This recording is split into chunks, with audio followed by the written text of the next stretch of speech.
বুঝতে পারি না আমার ভাগ্য খারাপ নাকি আমি মানুষ খারাপ। কারণ মন প্রাণ দিয়ে যা চাই সবার আগে আমি সেটাই হারাই।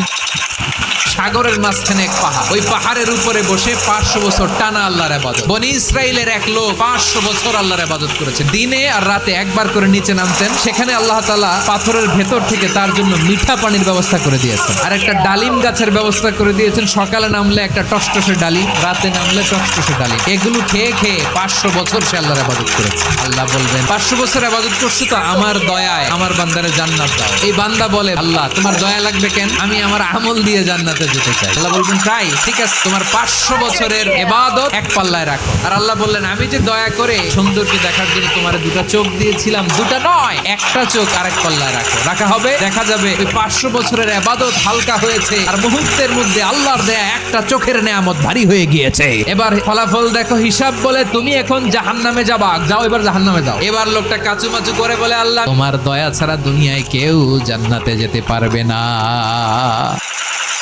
বিষ্ণু ইসলাম একবার ওয়াশরুম সেরে এসে দেখলেন কে যেন অজুর পানি রেখে গিয়েছে।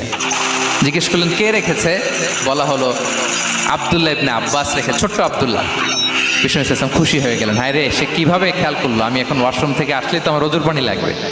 খুশি হয়ে একটা দোয়া করলেন তার জন্য। তিনি বললেন আল্লাহুম্মা ফাক্কিহহু ফিদ্দীন ওয়া আল্লিমহু তা'ওয়িল, মানে হে আল্লাহ আপনি তাকে দ্বীনের জ্ঞান দেন এবং কোরআনের ব্যাখ্যা তারে শিক্ষা দেন। বিশ্বনবীর এই দোয়া এমন ভাবে কবুল হয়েছে, এই আব্দুল্লাহ ইবনে আব্বাস যত মুফাসসির পৃথিবীতে আসবে সকল মুফাসসিরদের সম্রাট হিসেবে আল্লাহ তাকে কবুল করেছেন। বিশ্বনবীর দোয়া তারা পেয়েছেন।